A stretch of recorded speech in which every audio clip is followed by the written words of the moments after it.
Instagram can be an incredible tool for your wedding photography business, but it can also be really challenging. In this video, I'm going to give you 3 steps for how to market your wedding photography business using Instagram for free.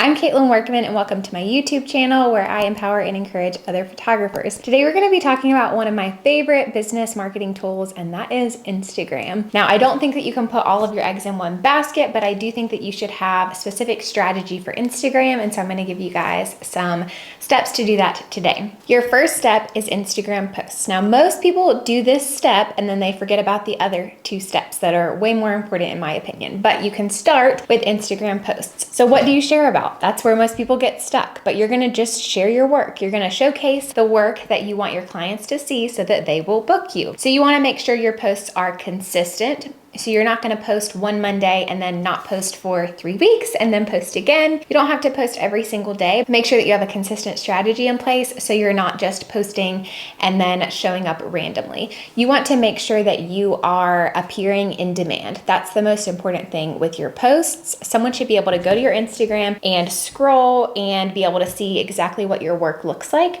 So if you are noticing that your pictures are very inconsistent, then you probably need to work on your shooting or your editing to make sure that they are consistent. But someone should be able to scroll, and that's just like the easiest way to get to someone's portfolio. They might not even make it to your website. They might just scroll on your Instagram and realize that your work isn't consistent or it's not the style that they're looking for. So you want to make sure that your posts are very consistent in the way that you're editing, and you want to make sure that you're showing up consistently with new work so that people see that you're in demand, because we all want to work with someone who is really busy and who other people are working with, right? So start showing up consistently. You also want to make sure that you are providing value in your posts. So as a wedding photographer, I might be providing value to my clients, my future clients, by sharing with them tips and tricks for planning their wedding, or sharing with them venue suggestions, or just sharing inspiration that they can see and connect with. I can be sharing testimonials from clients. I can be showing places that I want to work with, showing sneak peeks of my clients. There's so many different ways to show up, but make sure that your feed shows that you're a photographer. If I go to your Instagram and I scroll and I don't see consistent images and I don't see very much fresh work, then I'm probably not going to think that you're busy, or I'm not going to think that you're very established, and I'm probably not going to hire you. So make sure that you are showing up consistently on your Instagram posts. Now, like I mentioned, I think that a lot of people remember that and a lot of people forget the next couple steps. So we're going to quickly move on to Instagram stories, which is step number 2. Now, a lot of people, like I said, they forget this step, and I think it is such a valuable tool when you are using Instagram for marketing, because yes, a lot of people pay for ads, and a lot of times your work gets lost. So you might be working really hard on these posts and people aren't seeing it, but a whole different audience might be seeing your stories, and stories give you a place to connect personally with your client, which I believe is the most important part of social media marketing.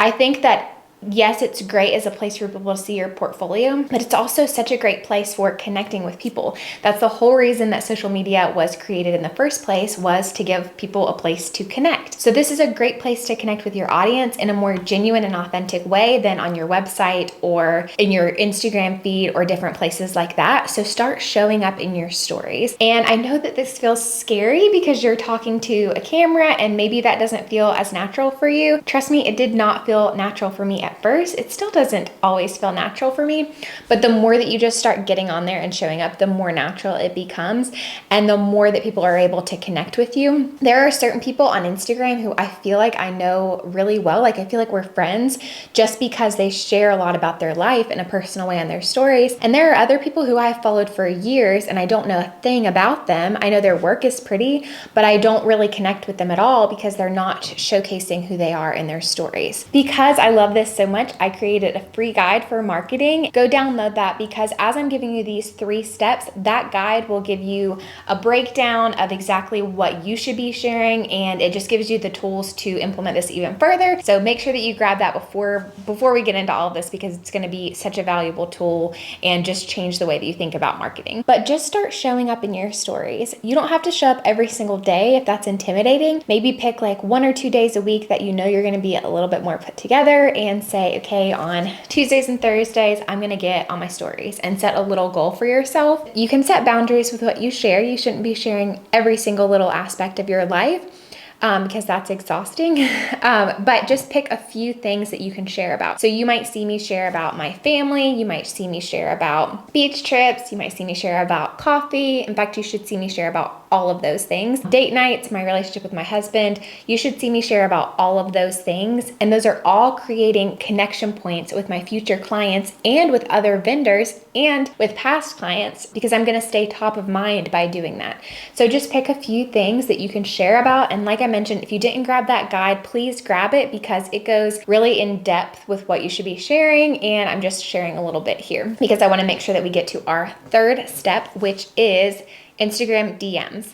So like I mentioned, I think sometimes people post every day and they forget that there's like so many other parts of Instagram, and your DMs are such a powerful tool. I'm not saying that you should just be DMing random people and saying, hey, hire me as your photographer.